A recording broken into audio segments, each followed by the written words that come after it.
Hadis ini adalah hadis qudsi dan cirinya adalah sebagaimana sudah kita pelajari dari awal. Rasulullah SAW bersabda, lalu Allah yang maha tinggi atau maha suci berfirman. Potongan pertama yang kita ambil pelajaran adalah ana inda dhanni abdi bi. Aku selalu sesuai dengan prasangkaan hambaku.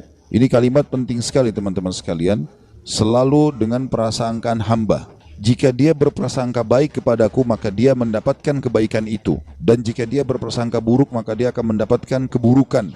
Maknanya, apapun yang sifatnya kita dapatkan teman-teman sekalian, sifatnya baik, maka misal kita dapat nikmat makanan, kita dapat nikmat kesehatan, apa saja, lalu kita sangka baik dengan Allah, oh ini berarti Allah sedang melimpahkan nikmatnya pada saya, alhamdulillah. Itu sudah umum orang bisa lakukan. Tapi kalau dia dapat musibah, dia sakit, kehilangan harta, ditipu orang, gitu kan? Dia di sini juga dibutuhkan untuk sangka baik dengan Allah. Kalau dia sangka baik di sini, dia akan dapatkan kebaikan. Misal dia mengatakan, mungkin Allah akan bersihkan dosa-dosaku, mungkin Allah akan tinggikan derajatku, maka dia dapat. Tapi kalau dia sangka buruk, maka ini akan bermasalah buat dia. Kita akan sebutkan teman-teman sekalian hadis qudsi yang lain. Kalau teman-teman bisa tulis, ditulis hadis qudsi ini ya. Karena ini hadis qudsi mulia sekali ya.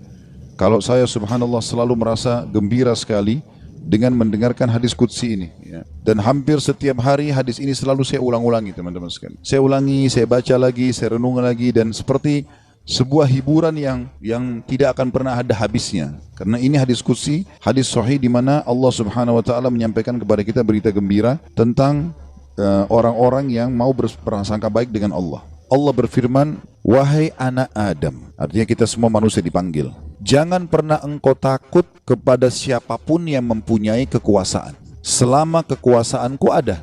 Dan ketahuilah, kekuasaanku tidak akan pernah punah selamanya. Wahai anak Adam, jangan pernah engkau takut dengan kesempitan rezeki, karena perbendaharaanku penuh.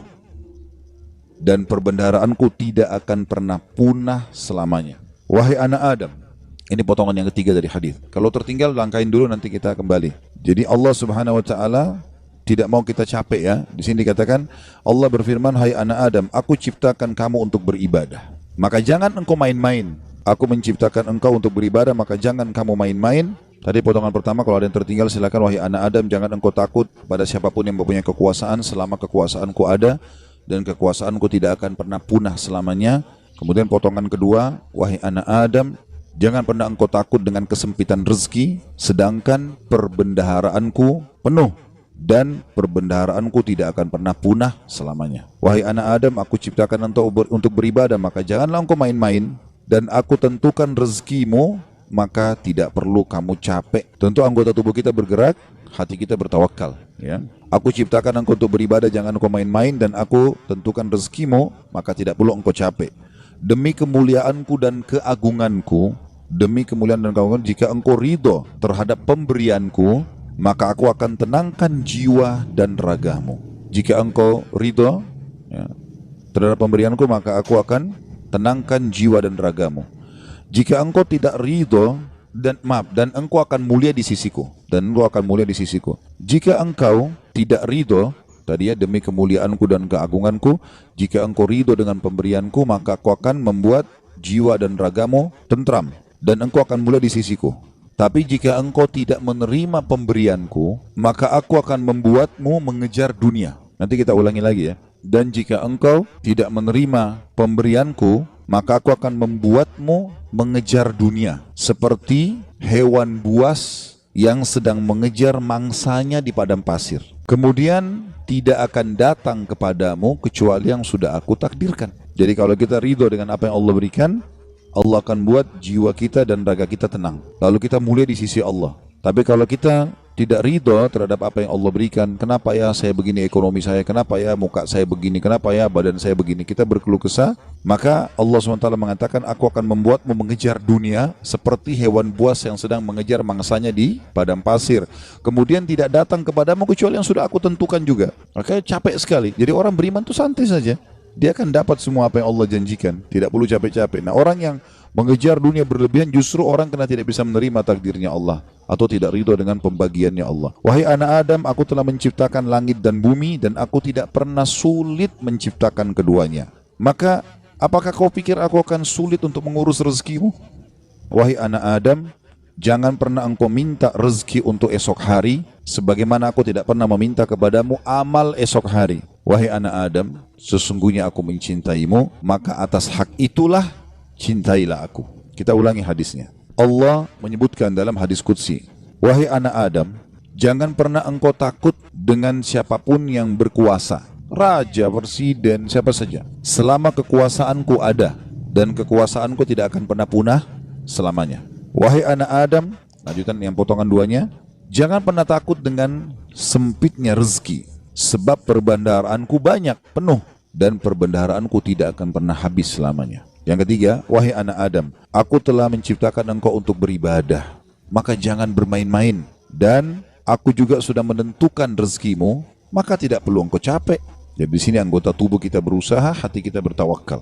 Demi kemuliaanku dan keagunganku, jika engkau ridho terhadap pemberianku, ridho dengan paras wajahnya, tubuhnya, pasangan hidupnya, anaknya, maka aku akan tenangkan jiwa dan ragamu, dan engkau akan mulia di sisiku. Dan jika engkau tidak ridho terhadap pemberianku, maka demi kemuliaanku dan keagunganku, aku akan bebankan kepadamu dunia, atau akan membuatmu mengejar dunia, sehingga engkau berlari-lari mengejarnya seperti hewan buas yang sedang mengejar mangsanya di padang pasir. Kemudian tidak datang kepadamu kecuali yang sudah aku tentukan. Wahai anak Adam, aku telah ciptakan langit dan bumi, dan aku tidak pernah merasa susah dalam mengurus dan menciptakannya. Maka apakah kamu pikir aku akan capek dengan mengurus rezekimu? Wahai anak Adam, jangan pernah engkau minta rezeki esok hari, sebagaimana aku tidak pernah minta kepadamu amal esok hari. Kita tidak perlu sholat untuk besok, untuk lusa, untuk minggu depan, cadangan, tidak perlu. Sholat hari ini. Kita puasa hari ini. Ramadan tahun ini. Itu pun hari yang ada kita hidup, kita puasa. Kalau enggak ada. Gitu kan? Hari ini semuanya. Maka jangan kau minta rezeki besok kepadaku, sebagaimana aku tidak minta kepadamu amal besok. Gitu kan? Lalu kata Allah Subhanahu Wa Taala, penutupan hadisnya, ya, sebagaimana sudah kita sebutkan tadi ya. Wahai anak Adam, aku sangat mencintaimu, maka atas hak itulah cintailah aku. Dan mana cinta artinya? Mengabdi dan berkorban. Ya ikutilah perintahku. Apa yang aku perintahkan, apa yang aku larang, aku perintahkan kerjakan, larang tinggalkan. Ini subhanallah hadis teman-teman sekalian. Setiap kali saya baca, saya pribadi yang merasa ketenangan jiwa. Udah Allah sudah tentuin semua. Dan ini sesuai juga yang pernah saya sampaikan teman-teman sekalian.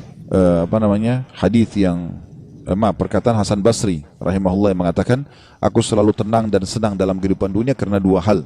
Aku selalu senang dan tenang karena aku tahu ajalku sudah ditentukan oleh Tuhanku. Udah, Allah sudah tahu kapan aku mati. Udah nggak usah aku pikirin kapan mati itu. Beramal saja. Aku selalu senang dan tenang dengan itu. Aku sudah tahu ajalku sudah ditentukan oleh Tuhanku, maka aku tidak perlu memikirkannya. Dan aku selalu senang dan tenang karena rezekiku sudah ditentukan oleh Tuhanku, maka aku tidak pernah berpikir untuk diambil oleh orang lain. Jadi kalau teman-teman misal lagi masuk dalam satu proyek berdua sama temannya, atau berapa orang sedang bersaing, lalu kemudian dia gagal, teman-temannya dapat misalnya. Jawaban sederhana, belum rezeki, selesai. Karena biar kita berusaha setengah mati nggak bakal dapat itu. Sudah Allah tentuin. Seperti itulah. Dan tadi sudah kita jelaskan di diskusi tadi, kalau kita ridho dengan pemberian Allah, Allah buat jiwa kita dan raga kita tenang. Subhanallah, orang kalau misalnya mau makan udah habis, oh ya sudah, belum rezeki saya, tenang jiwanya. Kenapa habis, kenapa dimakan, kenapa begini, sakit hati, perutnya juga lapar. Jadi ini kaidah hidup yang luar biasa yang mestinya kita fahami ya. Di sini makna juga ana inda dhanni abdi bi, saya selalu dengan prasangkaan hambaku. Seberat apapun teman-teman yang sedang kita alami, terimalah berita gembira selama kita beriman, kalau itu pasti kebaikan buat kita. Sampai ada sebuah hadis qudsi yang lain. Ya. Kata Nabi SAW, Allah berfirman kepada para malaikat, batasilah rezekinya hambaku yang ini, karena kalau kau bukakan dia akan kufur. Dan luaskan rezekinya hambaku yang ini, karena kalau kau bukakan dia tambah bersyukur. Jawabannya sederhana, berarti kalau kita mau teman-teman sekalian rezeki kita terbuka segala macam, royal di jalan Allah, jangan perhitungan. Allah SWT akan buka, karena Allah tahu ini orang kalau dibukain tidak masalah. Qarun kan begitu dulu. Qarun itu yang diceritakan di dalam Al-Quran tentang kaumnya Nabi Musa yang kaya raya. Sampai di Indonesia pun bahasanya harta karun. Ya. Itu kan namanya Qarun, ditimbun sama Allah dengan harta-hartanya. Walaupun hadis sejarah berselisih pendapat di mana tempatnya. Ada yang mengatakan di laut, di Turki, ada yang mengatakan di Jordan, negeri Syam, dan sudah ala kulli hal dia ditenggelamkan oleh Allah SWT sampai semua harta tertimbun dikatakan harta karun. Ya. Qarun itu dulu orang soleh, luar biasa ibadahnya sama Allah, sampai terkenal di pengikut Nabi Musa yang paling alim termasuk adalah Qarun. Miskin, rumahnya susah, bajunya kotor, makan tiap hari tinggal tunggu orang kasih. Sering Nabi Musa lewat, kirim salam sama dia, tanya kabarnya, titipin makanan. Salah satu dia bilang, hai Nabi Allah, mintalah kepada Allah agar aku diberikan kekayaan. Susah hidup begini. Nabi Musa alaihissalam berdoa, baiklah, ya Allah bukakanlah rezekinya Qarun. Allah terima, Qarun bertahap, diajarkan oleh Allah Subhanahu Wa Taala. Tiba-tiba Nabi Musa alaihissalam berikan dia sedikit emas, ya, kemudian dia transaksikan, terus dia tertarik dengan emas itu. Dia mulai belajar bagaimana cara mengelolanya emas, sampai pelan-pelan dia punya kios kecil, lama-lama sampai dia punya produksi emas terbesar pada saat itu. Menjadi orang kaya raya. Udah nggak sholat lagi, udah nggak zikir lagi, ya. Udah mulai sombong, jalan di pinggir jalan sampai kereta kencananya semua pakai emas. Kemudian Nabi Musa alaihissalam utus orang-orang untuk ngumpulin zakat mal, dia nggak mau kasih. Lebih parah daripada itu, dia mengajak kaumnya dan membiayai mereka untuk memerangi Musa alaihissalam. Sampai akhirnya Musa alaihissalam berdoa agar Allah tenggelam dengan harta-hartanya semua. Jadi subhanallah, Allah itu memberikan dan Allah mengenahan, itu Allah tahu tentang kita. Ya ibaratnya seperti misalnya anak kita. Kita tidak bahasakan Allah punya anak. Ta'ala Allah, ya. Allah maha suci dengan maha tinggi masalah itu. Tapi ini Ibnu Qayyim rahimahullah memberikan contoh. Perumpamaan orang yang belum dikasih oleh Tuhannya Allah, perumpamaan seperti seorang anak yang sedang meminta izin dari orang tuanya untuk melakukan satu perbuatan atau berteman dengan seseorang. Misal Bapak Ibu punya anak, mau berjalan sama teman-teman, kita tahu teman-teman ini narkotika, orang merusak. Padahal anak ini tidak ngerti, dia bilang, ibu ayah izinkan saya. Kira-kira Bapak Ibu mau izinkan? Kalau kita pakai akal sehat kan nggak mungkin. Kita tahu anak ini walaupun dia mau, dia senang, dia gembira, dia akan rusak nanti. Kita nggak akan kasih, apapun risikonya. Ibnu Qayyim rahimahullah berikan perumpamaan seperti itu. Ada orang merengek-rengek sama Allah, Allah belum kasih. Allah lebih tahu, gitu kan? Ini hambaku ini kalau saya kasih, dia masalah nanti. Ada orang begitu subhanallah. Mungkin contoh kasus, ada orang anaknya meninggal masih kecil. Baik, mungkin dia merasa sedih. Tapi subhanallah bisa saja mungkin anak itu kalau besar buat masalah buat dia. Kita nggak tahu. Walaupun menurut kita mungkin tidak. Kan itu terjadi di kisahnya Nabi Khidir, ya kan? Dalam surah Al-Kahfi disebutkan, waktu Nabi Musa alaihissalam jalan sama dia, ada anak kecil jalan langsung dibunuh oleh Nabi Khidir. Nabi Musa bilang, kenapa kau bunuh anak kecil? Nggak ada dosanya nih. Kata Nabi Khidir, kan saya sudah bilang, syaratnya kau belajar sama saya, jangan tanya sampai saya jelasin. Tapi yang jelas, Nabi Musa bertanya waktu itu, ringkas cerita, nanti akhirnya Nabi Khidir ceritain. Gitu kan? Nabi dia bilang, anak itu sudah ada berita dari Allah. Kalau anak ini kalau besar, dia akan durhaka sama orang tuanya. Sementara orang tuanya ini adalah orang soleh, orang baik. Si ayah sama ibu ini orang baik. Maka Allah menyuruh aku membunuhnya. Aku pertama utusan Allah. Kalau aku bunuh, aku tidak berdosa. Ya.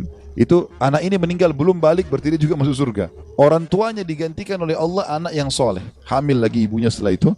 Kemudian melahirkan anak yang soleh. Kita tidak tahu rahasia Allah. Maka berprasangka dengan Allah baik ini penting. Apapun sifatnya teman-teman. Apapun sifatnya. Saya ketemu dengan seorang pengusaha di Surabaya, habis tabligh akbar tuh hari. Datang kepada saya, Ustaz, di antara teman-teman saya orang yang bisa dikatakan di antara mereka kelasnya yang paling alimnya saya. Artinya di antara ibadah segala macam, teman saya masih ada yang lalai sholat segala. Saya alhamdulillah azan ke masjid, urus ibadah lah gitu kan. Masuk ke satu proyek, semua dapat kecuali saya Ustaz. Bagaimana memahami? Hati saya masih pegel nih gitu. Saya jawab, itu belum rezeki antum. Dan bisa bahaya, mungkin saya kalau antum masuk malah jadi masalah. Bersangka baik sama Allah. Sudah, orang mukmin itu seperti kalau jalan ke satu tempat, antum lagi jalan ke dalam gang, ketemu sebuah jalan yang buntu. Apa yang harus dilakukan? Enggak usah mikirin kenapa ini buntu. Belok kiri atau kanan, cari jalan keluar, itu solusinya. Kan gitu. Kalau mentok selesai, langsung cari jalan keluar gitu ya. Sampai dalam masalah ibadah, kita bangun telat nih subuh. Udah enggak usah pikirin kenapa saya telat dulu. Uduk dulu, sholat dulu. Baru nanti hilangkan sebab-sebabnya. Besok jangan terulang gitu kan. Kalau enggak akan terbuang waktu, akan hilang kesempatan-kesempatan. Dalam kaidah agama dikatakan, apa yang tidak bisa dijangkau semuanya, jangan hilang sebagiannya. Kalau kita nggak sempat sholat sunnahnya, minimal wajibnya jangan sampai kehilangan. Kita masuk ke masjid, banyak orang begitu. Kadang-kadang dia masuk masjid, sholat duhur misalnya, kayak kita sebentar mau duhur ya. Dia sholat misalnya, dia masuk masjid, dia lihat imam ini sudah bangun dari ruku, sami Allah liman hamidah. Nunggu kenapa dia mau tahu ini rakaat terakhir atau bukan? Kalau rakaat terakhir sudah ditunggu aja sampai salam, baru dia sholat sendiri. Keliru ini akhi. Tetap lebih utama sholat pertama. Kata para ulama, walaupun tahiyat terakhir di jamaah pertama lebih afdal daripada jamaah kedua walaupun dia di saf pertama. Walaupun itu sudah terakhir. Takbir duduk tahiyat sama mereka. Berapa banyak orang yang tidak paham masalah ini. Yang tidak bisa didapat semuanya, jangan kehilangan sebagiannya. Itu kaidah. Harusnya begitu. Apa saja teman-teman sekalian. Subhanallah, saya pernah punya teman orang Senegal dari Afrika dulu waktu masih di Madinah. Teman saya di sebelah duduk di sebelah saya. Dia mungkin telat masuk kuliah 3 bulan gara-gara pengurusan visanya berangkat gitu. Tapi subhanallah cum laude anak itu. Dia datang duduk di sebelah saya. Mulai masuk hari itu, saya kan nulis juga apa yang dosen bilang. Saya ikutin apa yang dosen bilang, saya tulisin. Anak ini begitu masuk sudah 3 bulan. Udah banyak lembaran pelajaran yang ketinggalan, mungkin ada 40-50 lembar tulisan yang sudah ketinggalan. Tapi dia mulai hari itu teman-teman sekalian, dia langsung tulis. Mulai masuk hari pertama, dosen pertama, dan sampai masa ujian terus saja dia nulis. Saya sempat tanya dia waktu dia mulai nulis, "Akhi, bagaimana ente nulis, kan ada yang ketinggalan?" Dia bilang, "Gak apa-apa, saya tulis sekarang, nanti itu nyusul. Sekarang ini dulu saya tulis." Dan betul, ternyata setelah mendekat ujian, yang dia tulis berisi kurang lebih 70%, yang tertinggal 30%.